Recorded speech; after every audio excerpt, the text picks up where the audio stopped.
Freedom সংখ্যা কি? Freedom সংখ্যা হচ্ছে কোনো সিস্টেমের ফ্রিডম সংখ্যা বা স্বতন্ত্র মাত্রা বলতে বোঝায় তার মোট স্বাধীন চলকের সংখ্যা যাদের মান সিস্টেমটির সম্পূর্ণ বর্ণনার জন্য নির্দিষ্ট।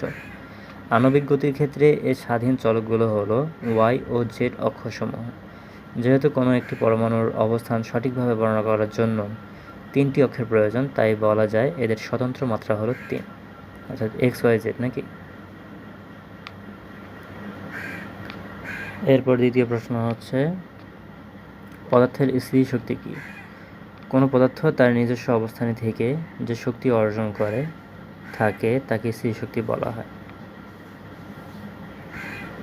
একে ভিএক্স দ্বারা প্রকাশ করা হয়, যেমন কয়লার নিজ অবস্থানে থেকে রাসায়নিক শক্তি অর্জন করে যা স্থিতিশক্তির একটি রূপ।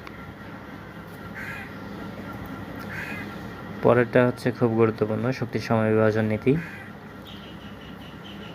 বা শক্তির সমবণ্টন নীতি।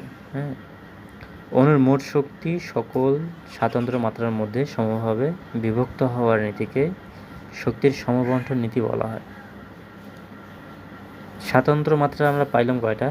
স্বাতন্ত্র্য মাত্রা পাইলাম এখানে 3টা। প্রথম প্রশ্নে আমরা স্বাতন্ত্র্য মাত্রা পাইলাম 3টা, এক্স ওয়াই এবং জেড অক্ষ।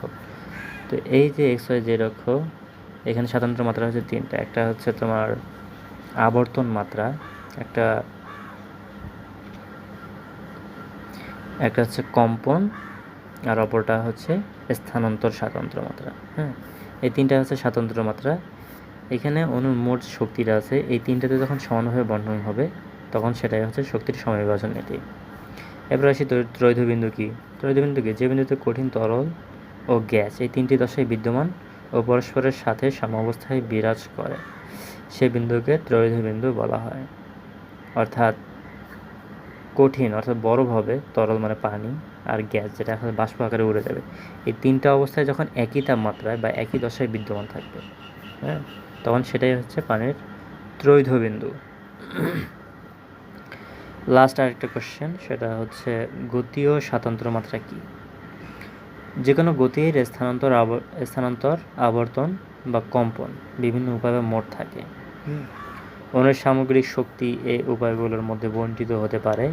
গতির এই উপায়কে গতীয় স্বাতন্ত্র মাত্রা বলা হয়। তো একটু আগে এখানে বললাম না, স্বাতন্ত্র মাত্রা 3টা, এই যেখানে 3টা স্বাতন্ত্র মাত্রা, স্থানান্তর, আবর্তন বা কম্পন। এগুলো হচ্ছে গতির বিভিন্ন মোড। যে কোনো গতির উপায় বা মোড থাকে, এগুলোকেই বলা হয় উপায়।